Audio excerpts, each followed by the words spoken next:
All right, you guys, welcome to yet another exciting episode of the Online Prosperity Show. As you know, this is the number one place where we discover the people, the ideas, and the strategies helping you build a better business and a better life. I'm your host, Prosper Taruvinga. And if you've ever wondered how maybe to prepare for a future that keeps changing faster than your plans, or maybe make a stronger or smarter long-term decision without you feeling overwhelmed by technology, uncertainty, or constant disruption, then you are in the right place. Today, you're going to be meeting somebody whose life's work is helping organizations see around the corners before anybody else does. But before we jump in, make sure you are subscribed on whatever platform that you're watching this on or listening from, because as you know, every episode is packed with practical insights from people who are already walking the path that you are trying to navigate. And I know you're already going to want to share this with somebody that is maybe trying to build something meaningful. Just make sure you're subscribed so when you come back, you're not going to miss where you were.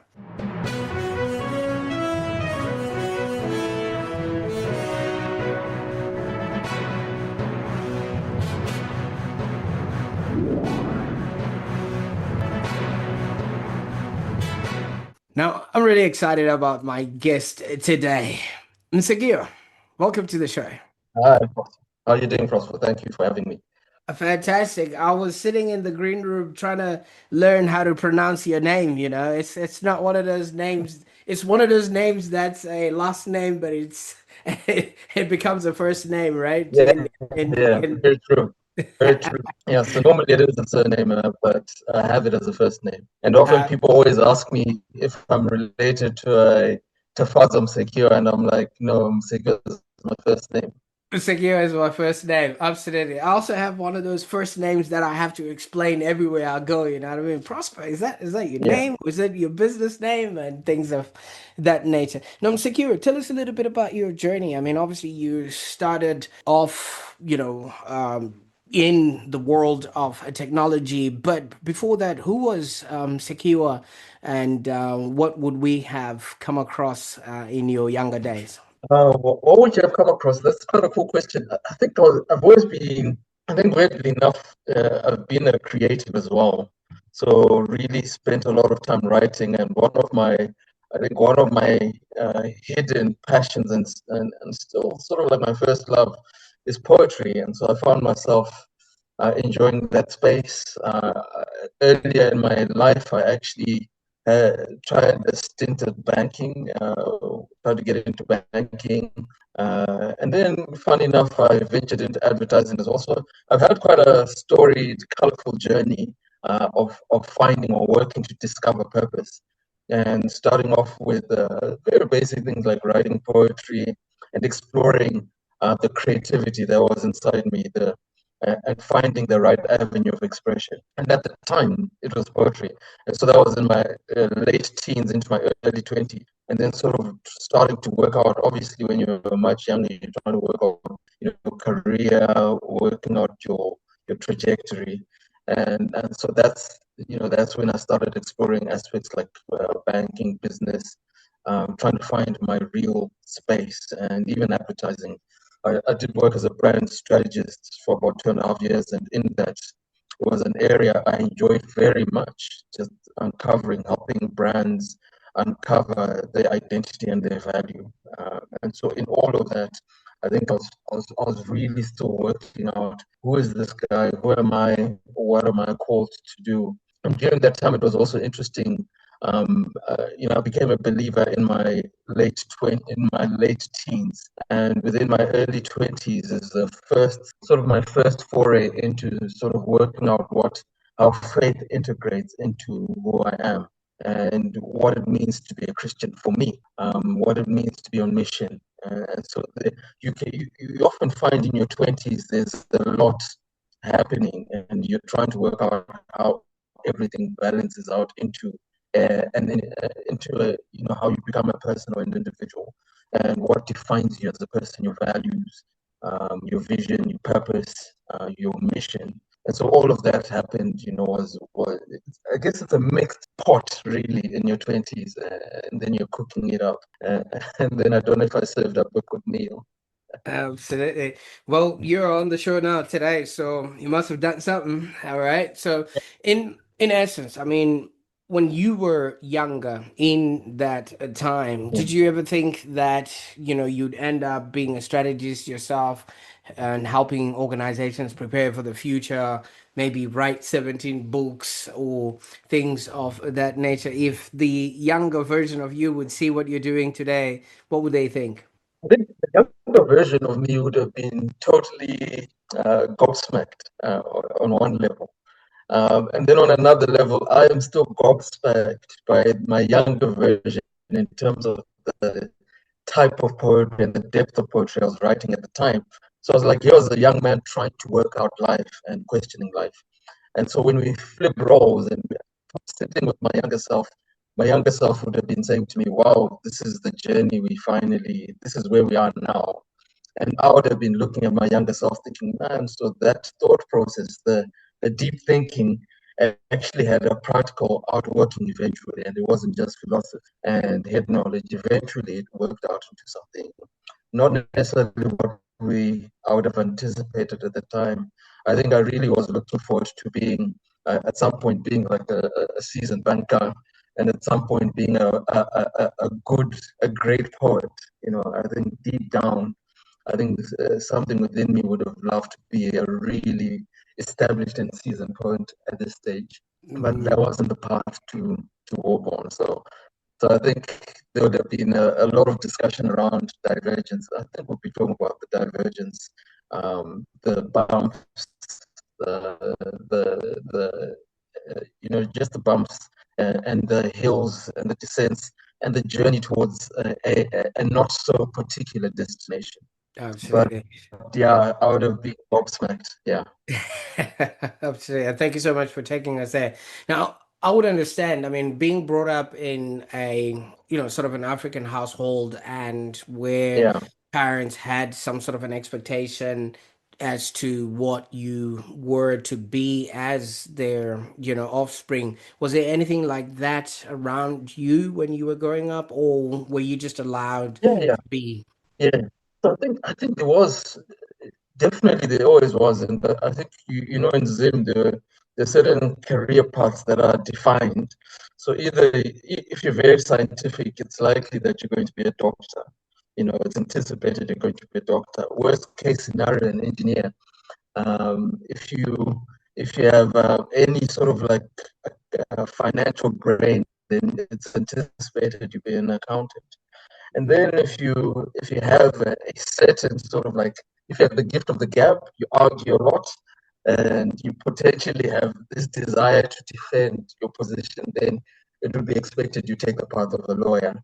Part of And I the think law? based on just my dad, I would have thought, naturally he would have gravitated me towards the more legal. He exposed me to a lot of political stuff in terms of, like I remember in primary school, you'd bring me Newsweek magazines and Time magazines. So over time, I think I gradually started reading a lot around and reading a lot of books.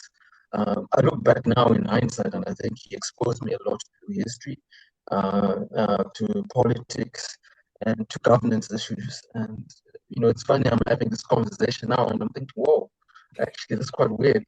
You know, and sometimes it helps to recollect and to reminisce.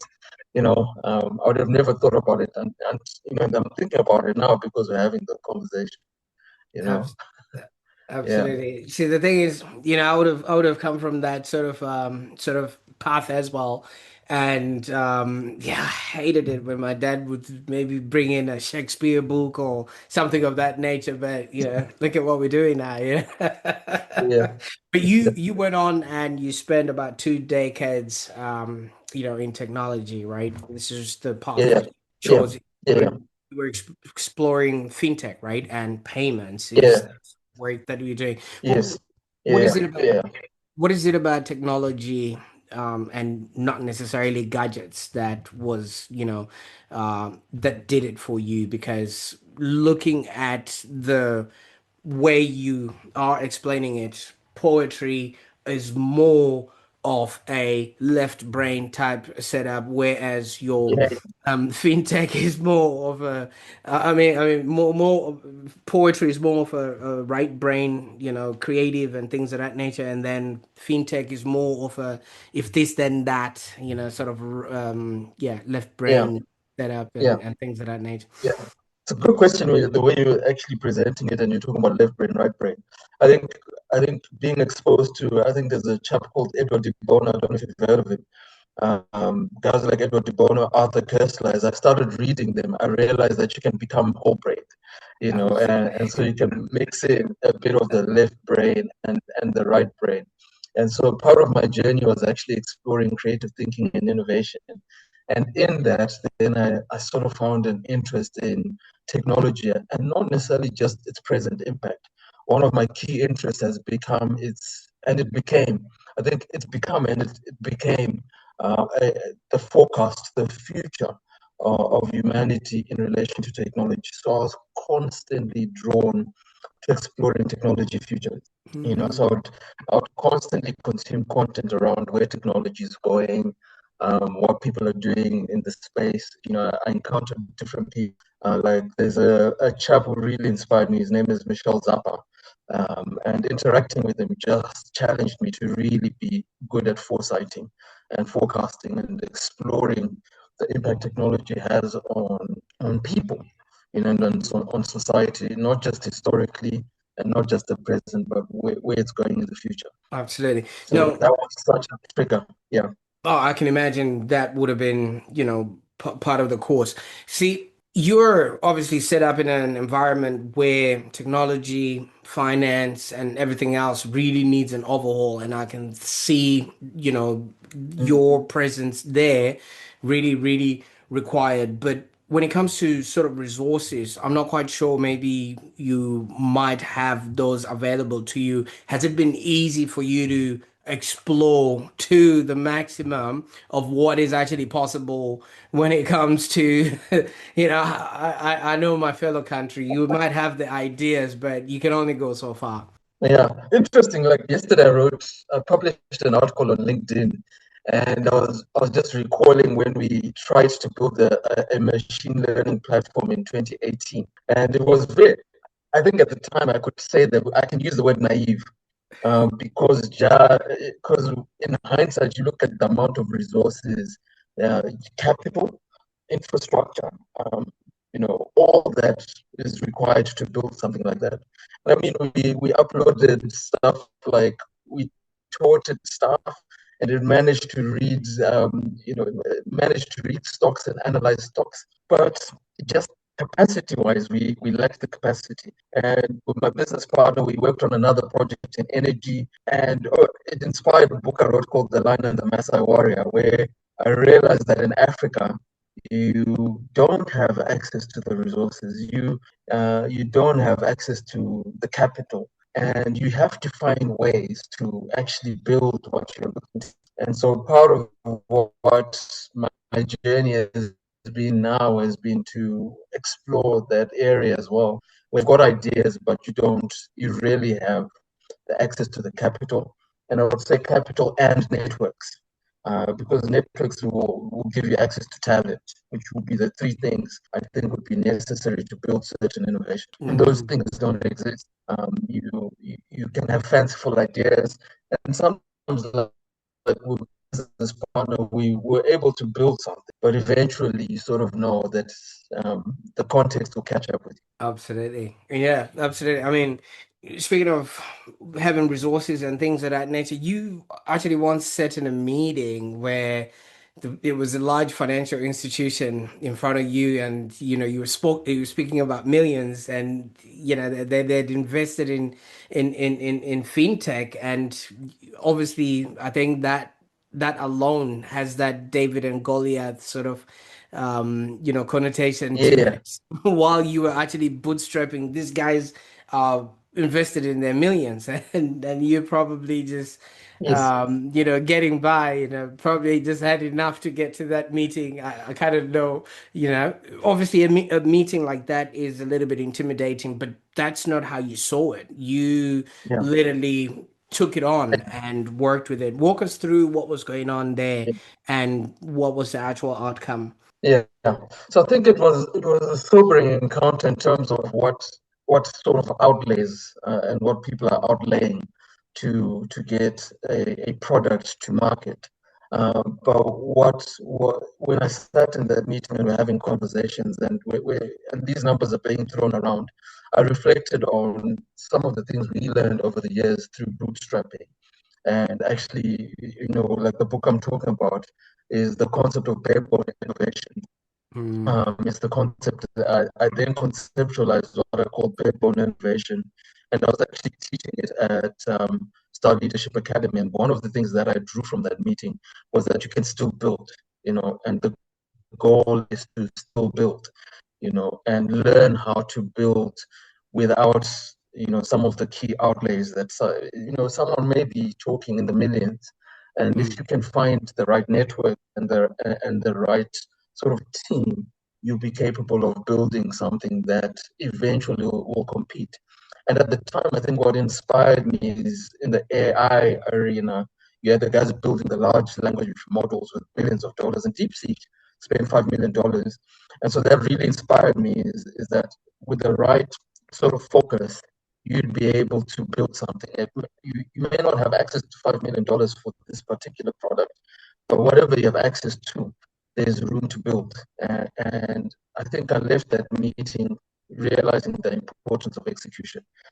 Whatever you're doing, I think whatever idea you have, it only becomes valuable when you find a way to execute. So you have to find the path. And sometimes it's not the easiest path, but there's always a path. And I just woke up thinking there's always going to be a path, and you need to find it. And if you don't find it, then find another idea that has a path. There's always going to be a path. Yeah, Absolutely. Where there's a will, there's a way. Now, yeah, a lot of people might hear the words strategic, maybe foresight, and then they just think it's just maybe forecasting that's dressed up in fancy language and words that people would never be able to comprehend fortune or telling. speak around the dinner table or something like that. What's the biggest misconception or what's the biggest thing that people don't understand when you start talking to them about this? Say you're at a pub and you just say, "This is what I do." Do you get crazy eyes and Yeah, people just looking at you weird? yeah. The weirdest one is a lot of people think it's fortune telling. Is like you're shooting in the dark and hoping for something. But I think in its simplest form, like I like a guy called there's a guy called Fred Malik, and I like his work. He's a European strategist. I think at the same level as your Philip Kotlers and so forth. And I read his material a lot. And one of the things I like is what he says is, listen, you're looking at long-term profit potential. So you're looking at where you currently are, and you're trying to identify, everything from market to technology to your environment. You're trying to identify the things you need to be doing to have a long-term relevance. So whenever you're sitting and having conversations with people, you're sort of saying, looking, what are you doing now to have relevance in the future?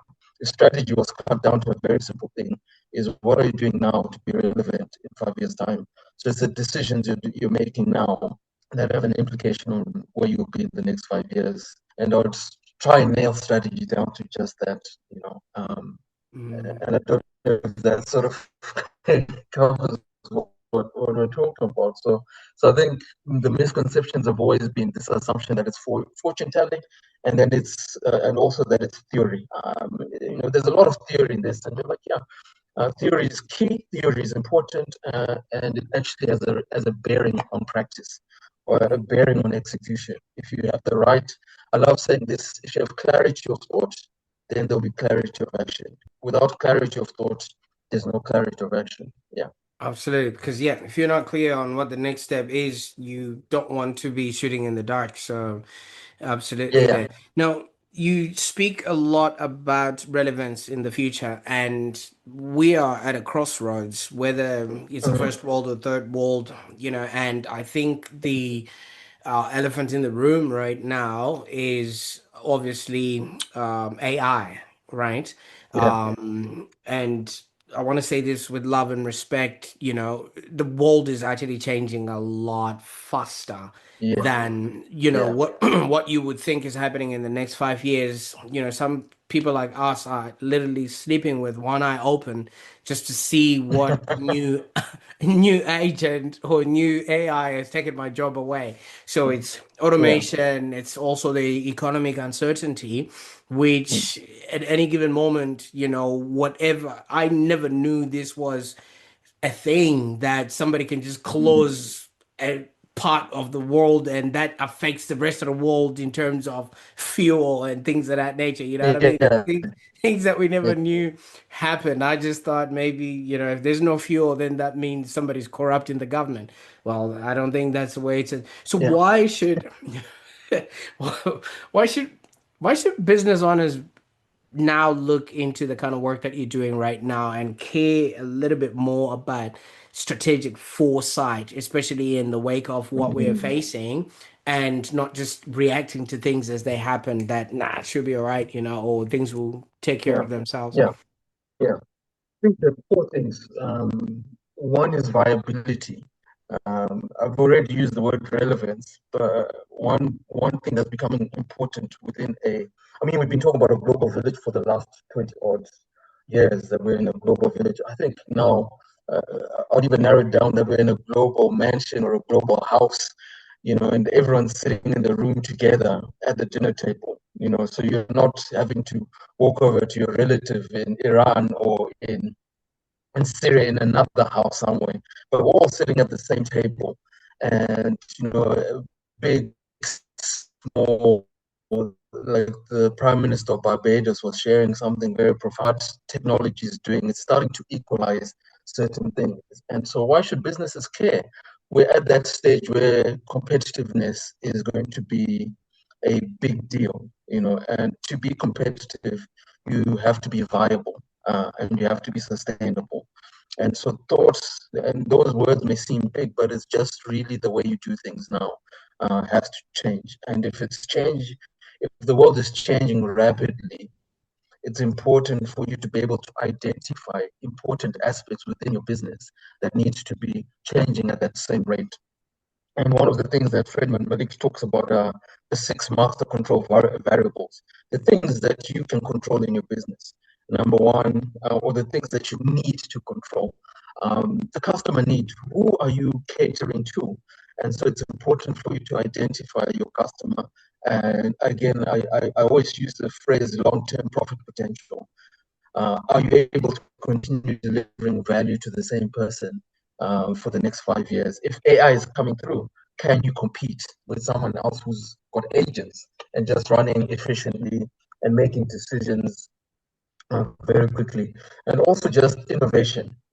So businesses can't rely on legacy systems anymore. What we did in the past may not work in the future. And so one of the things is coming into a business and helping them see that certain processes need to change, certain SOPs, certain structures, certain systems need to start changing to adapt to to a rapidly changing environment. And then two more things that I'll share is positioning. I was on Saturday. I was at an economic session or training session, and I was just sharing how important, if we're really wanting to export whatever service we're offering, to actually become more competitive. And what does that mean? Is that you're able to deliver at price and at quality better than anybody else in the world. And so, coming into a business, you're helping someone identify whether you're competitive at that level at an international. So I look at Zimbabwe where it is now and some of the potential that it has.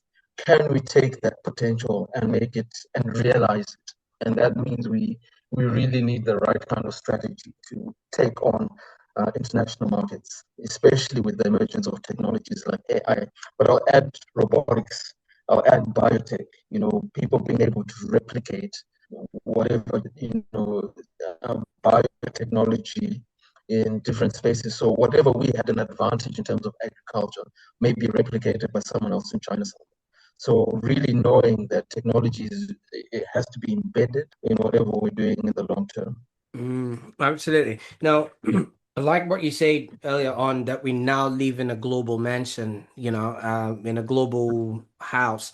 But growing up, the house was its own setup, and there was always that Boy Sky. I don't know if you guys still have those, like that Yeah, outhouse where I think the mansion still has its people. We all crowded yeah, in the one room there. But what that tells me is in as much as we've got innovation and all this strategy, putting it all, coming in and working, all of this needs the hands of people to put it together, the people that are going to be set at the table. And one of the things that I've noticed you talk about a lot is building strong teams. Now, at what point did you maybe realize that building a business is really about, is not just, about the products or the innovation or whatever it is that you're talking about, but it was literally about the people you're bringing along with, or the same people that are going to be sitting at the same table. Because if they don't yeah. have the right table manners, guess what they're going to be showing to the visitors? Yeah, yeah. So I think it's a good point. I think teams, your revelation when it comes to teams actually comes from failures. It's not really from the successes. So I've had whenever we've had wins, I think I would take for granted the value of having the right people, having the right business partner. So I've been with the same business partner for quite a long time. We've got strong relationships. Certain people I've done business with, we have strong bonds.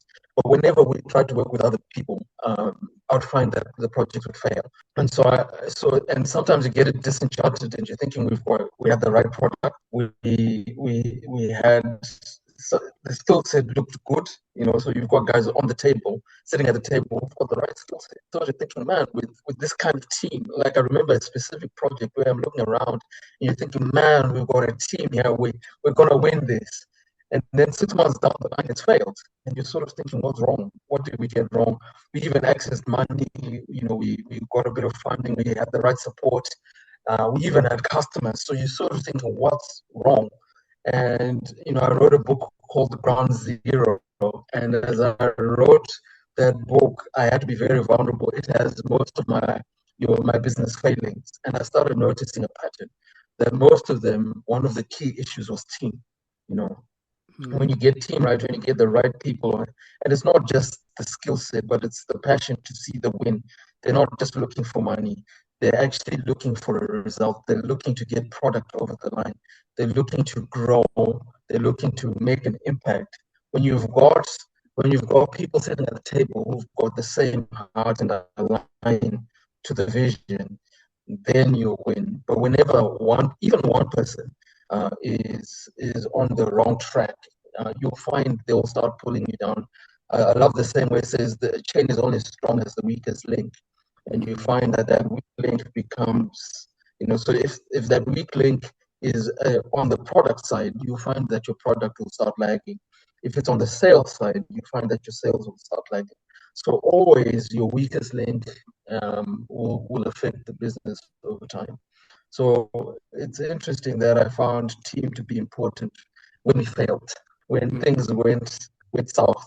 Then you look back and you think, what did we get wrong? And you find that it was the team sitting at the table, not aligned to the same vision. Absolutely. And thank you so much. Now you brought us to obviously the some of the failures that you would have come across. Some people would be like, no, we don't talk about those, they're in the past, but it Yeah, looks like you even went and documented them. So I'm yeah.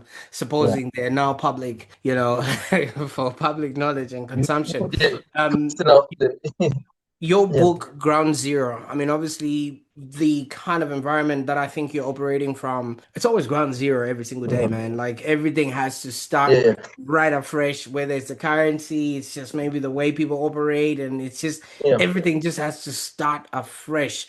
Would you maybe Mm, point to some of the failures that you say? I mean, obviously, yes, you have to take ownership of it, but wasn't the environment a little bit much more to blame? I mean, you could walk us through one of them, and then we can maybe have an assessment that would yeah, this have been yeah. on an equal land where everything is supposed to happen when it's supposed to happen. You wait for a train, Mm, it says 10 o'clock and it mm, arrives at 10 o'clock. And if it arrives yeah. at 1 minute to 10, it actually has to wait until it's 10 o'clock because otherwise it might Mm, mess up everything else in there, yeah, things of that yeah, nature. So you can tell us that, maybe about one of the failures that, you yeah. know, is a part of that book that became one of the greatest maybe gifts that you've ever Mm. received. Yeah. So I think one of the ones I would think of is, and I think the phrase risk taking is such an important entrepreneurial phrase.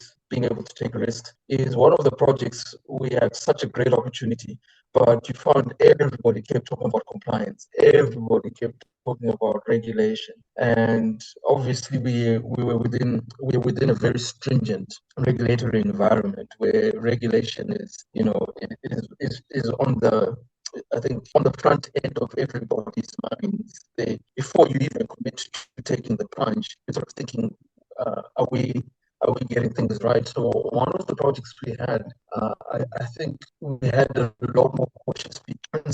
So we sat in the room and people were like, yeah, when you get to the go, no go, and everything is pointing to go. And then someone keeps saying, but regulation. And you're like, but the regulation is it's going to matter when we start doing things. So it died. It was a stillborn death. It was stillborn. It was a baby that could have been born, but we're sitting there watching, and it was limited by people feeling, what, as a team, just feeling like, okay, so we can't actually navigate the compliance. So I was like, well, what if we started it in another country and we had associates in Tanzania? So we're like, look, what if we tried it in Tanzania? But again, the same sort of cautious mindset was like, okay, so what could go, what could go wrong? And so everybody's pointing out what could go wrong and not necessarily what we have right. And so Mm. one of the things I learned about team is actually, there's a value for balance. And so in that failing, we had spent about 6 to 8 months building this and preparing for launch and preparing for rollout. But eventually, that 8 months, we had to write it off with a stillborn business or stillborn opportunity because we never agreed on compliance. We never agreed on taking a risk and seeing what could have happened. And so I think that's one I always look back and, the premise, what if we had, what would we be doing right now? What sort of conversation would we be having? And it's a funny story because my business partner's son, last year, then did something somewhat similar, and we helped him. We went to a meeting with a regulator, and I'm sitting in the meeting. And I'm like, man, this is all we needed, to sit in the meeting with the regulator, because he's now in the sandbox, right? And so I'm sitting there thinking, you know what? We hesitated. We were afraid. We can say whatever we want, but we just never took that risk to hear and to try. And as a team, a team of mature, skilled people, but overly cautious. I can imagine, Musekiwa, because maybe you didn't have a point of reference. You probably had Yeah. not seen any sort of success happening. Like, I have a Mhm. weird story. When we were at school, Yeah. one of our teachers started a rugby team from nowhere, and then Yeah. it was just a whole bunch of boys that was just playing. We had a good kit and everything else. And one day we were playing with Marundera, and that was our first internet, not international, our first inter-schools game, right? So we had not seen any point of reference or seen ourselves Yeah. succeeding in playing that game. It was a whole bunch of, we were just crowding each other on the ball, and other people were running in the line and everything else. I was a little bit fast. I'll get to my point right now. I was a little bit fast, and I remember I had a chance with the ball and I had the line, and I started running, and I heard footprints behind me. So some big guy running behind me, and I didn't want to have a broken limb or broken, rib or whatever it is. I looked behind. I could have outpaced him, but I didn't know I could do that. So I left the Yeah, ball. I just left the ball. So so you can imagine because I didn't have a memory of me having succeeded. Now, do you think the reason why you went into that regulator meeting and you actually set in and you knew how to pass on the your co director's son's deal and speak to the regulator, did you think because you now had a frame of reference of what you guys had wanted to create before, now it made sense and you knew what the next logical step would be? correct. And it was brilliant sitting in that room. I started using it as a reference in other, like when I train in incubation, I gave that example that here we are, six odd, I think it was, yeah, about 5 years or 6 years ago, a big team, solid guys, but afraid to confront the regulator. Years later, here's a young man, bold, got a similar solution. And what can we do for him? We can sit in that meeting and back him up. And actually, and that's what he had called us to do, to back him up. And the conversation we had with the regulator, everything we did, put him in a position where he could be put into the sandbox and he could test a solution. And I walked out of the meeting. I remember my business partner and we're laughing. We were like, man, this would have taken back in the days. This would have taken us a year or 2 years to get over the line. In 6 months, this young man is sitting in the sandbox. He's testing a solution. He's building it. He's testing it with use cases. It's happening for him, and I can celebrate that. And it may have come from a failure, but most importantly, it's resulted in someone else. It may not be us winning. So I'm not going to have shares in that business, but at least I know that I can call him my son. He now benefits, and he's going to grow, and he's growing based on what we learned and what we were able to bring to the table at the time. So when the regulator asked questions and he couldn't answer, we were there to then respond and help him out. So And you've that been there came from, before. yes, exactly. So we've got a frame of reference, we've got experience, and I value both successes and failures now, and often in Africa, I don't think we take for granted the importance of failure. But that meeting really helped me see that actually where we failed, that could be a pattern that we can pass on to someone else to help them. Oh, absolutely. I'm secure. Still with my rugby story. That team, that was the last game that they ever played, and I could have had a record of having scored the only try that team would have ever had in that whole time. But because I didn't have that, now we can only talk about it. Now, you've gone on and obviously created something that you wished was there for you, maybe at the time that you needed it, and you keep giving reference to birth and putting things, out in that sort of a way. Now, your company is called Business Midwife Correct. Africa. Yeah. It's such an Yeah. unusual name. I mean, obviously, why Yeah. why midwife and what exactly are you helping businesses give birth to? So I think one of the things and I always refer to businesses in Africa, businesses in Zim, is one of the things, whenever I've trained even or incubated or run incubation programs, the first thing people tell me is that we don't have capital. And it's like, great. But sometimes the big thing is, do you have an idea that attracts capital? And so think about a midwife. A normal midwife is their role in helping a woman give birth, so a mother give birth to a child, is one of the things that we look at passionately as business midwives, to help startups, to help African business access international capital. And so that means turning most ideas into backable projects. And that means everything from supporting entrepreneurs nurture that idea to actually getting those that are at, say, pre-seed stage or angel stage to the point where they hit the seed stage and they can access the funds, and the runway they need to go to take things to the next level. So Mm. Business Midwife Africa's main focus is actually just supporting, helping sort of your African businesses find or locate capital. And mostly it's capital within the European markets or, in the Western markets where financing is a bit cheaper. But we ultimately would love to, I think one of the things we're going for is then to have a fund available within Africa eventually. So one of the things I write in my book and it has nothing to do with discrimination and anything else. But for us, by us, for Africa, by Africa, and it has nothing to do with saying, yeah, we're being insular, but really just saying at some point we need, African solutions for African problems.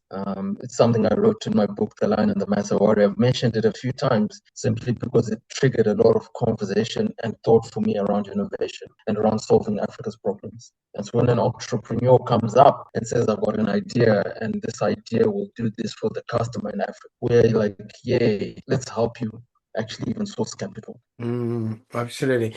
I mean, there's a big discrepancy. You know what I mean? Like you get like weak note levels of people, showing opulence, and then you get like Jeff levels of people that can't even feed their families and things of that nature. Now, people often talk about Africa's challenges, corruption and everything else. It's an environment that really needs eyes wide open, you know what I mean?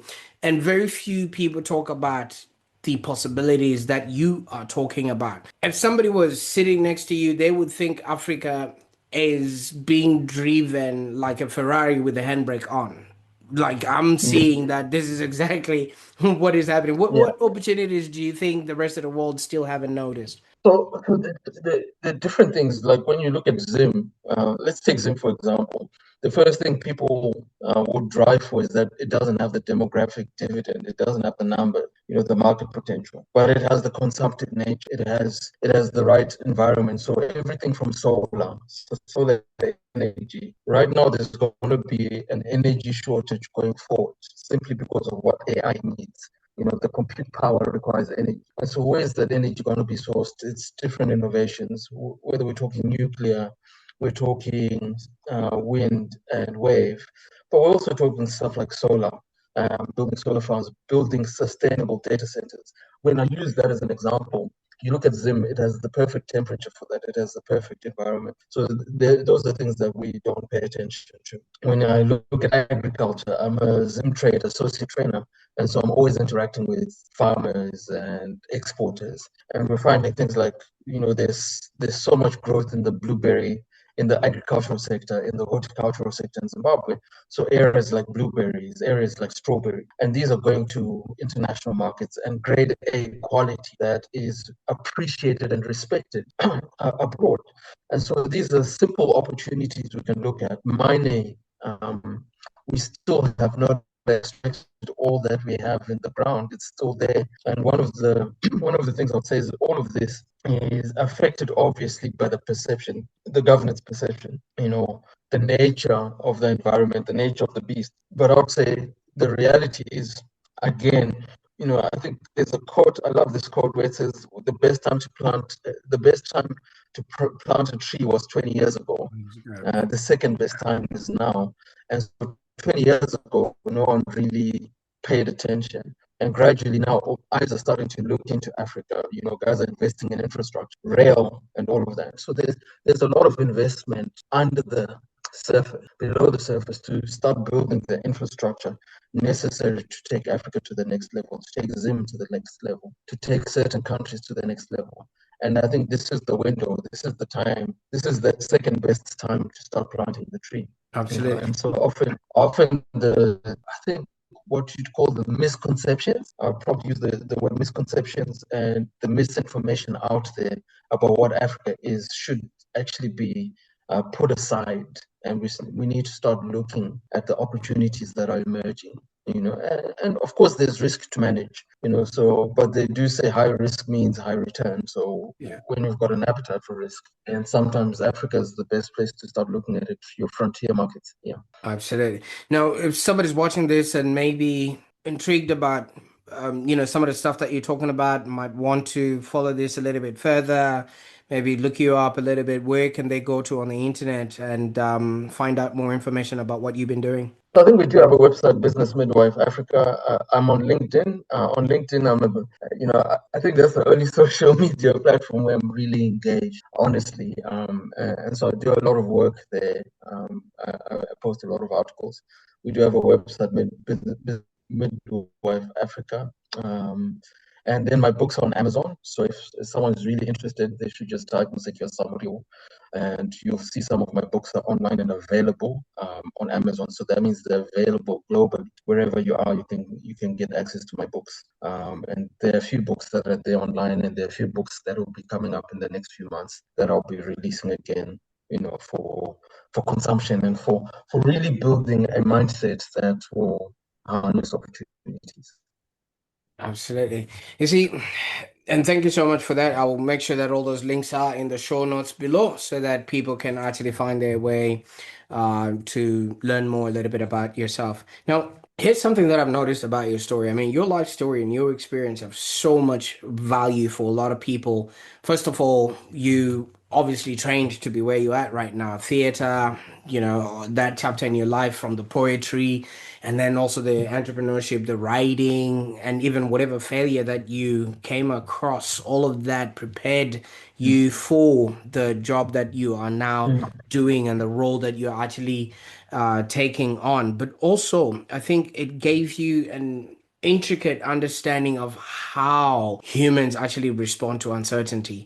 And a lot of people don't have that as a toolkit in order for them to actually give advice for what's happening in the future. I mean, a lot of people can just pile on technology, but without understanding the use Yeah. case, like you say, the actual need for what you're doing, the actual problems that are being solved.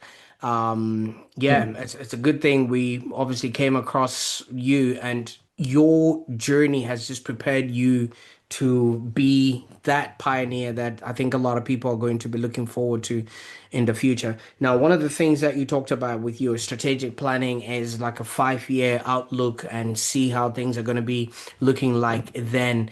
If we were to bring you back onto the show in 5 years, what would have happened that we would be celebrating with you that is obviously something that would have emanated from the plant a tree 20 years in advance statement that you just mentioned. Yeah.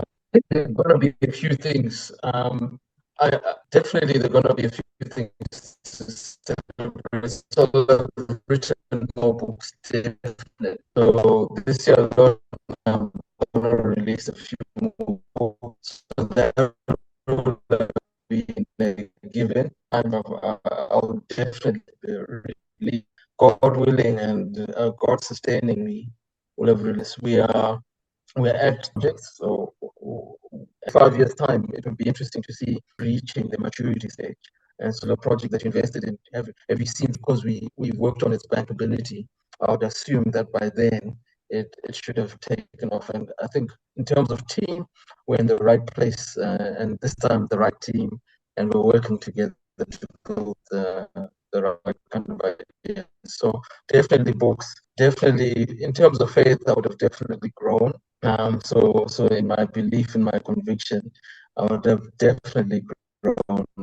And one of the books I'm releasing this year is called M.E.D.I.A, and it talks about neurogenesis from Romans chapter 12, verse 2. So I'm actually really exploring how adults can change their minds. And so I'm also hoping that in 5 years' time, my mind will be totally different based on what I've discovered and what I've learned, not just from the Bible, but from studying neurogenesis as an amateur. So I'm not a neuroscientist, but I've enjoyed seeing how the mind works. And I'm amazed at how the mind works. And I'm hoping my mind will have been transformed by the time we meet again in 5 years, and I'll have a deeper conversation. Absolutely, absolutely. I can't wait for that. I mean, we've got a trillionaire in our midst, you know what I mean? Anything is possible these days.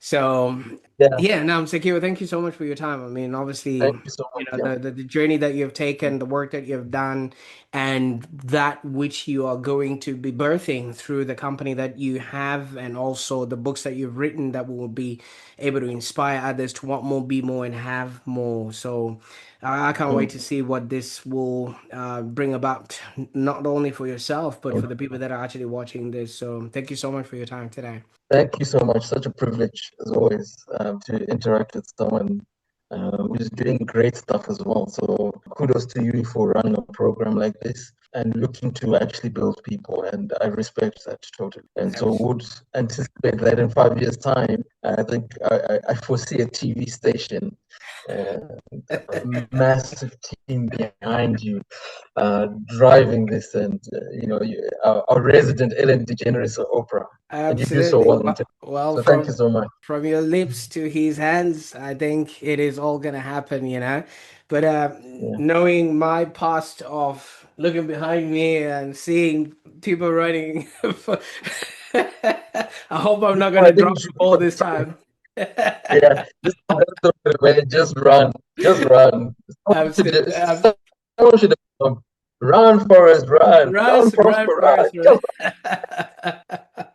Absolutely. And for those that are watching right now, thank you too for being with us up until this very end. This was an incredible conversation. I mean, today wasn't really about predicting the future at all. It was just about becoming the kind of person that can build the kind of organization that can thrive no matter what the future brings. And that alone is something that a lot of us really need to be part and parcel of. And if today's episode really helped you think a little bit different, maybe about the future, or maybe about the people in your team, your own leadership, innovation, or just maybe you saw something in Musekiwa that you never thought existed, I encourage you to check the links below and connect with him and find out what it is that he's working on. Like I said, the next 5 years are going to be explosive, and I want to be a part of that wave too to see what else is possible. I can't wait to see what you're going to be doing with this information. And until next time, I just want you to remember something: the future doesn't simply happen to us. We actually create it. And as Musekiwa said, Yeah, the best time to plant a tree was 20 years ago, but some of us were not even knowing how to write our own names. So I'm here. I'm going to be planting my own tree, Musekiwa. Thank you so much for your time today. Bye for thank now. you so much. Such a pleasure.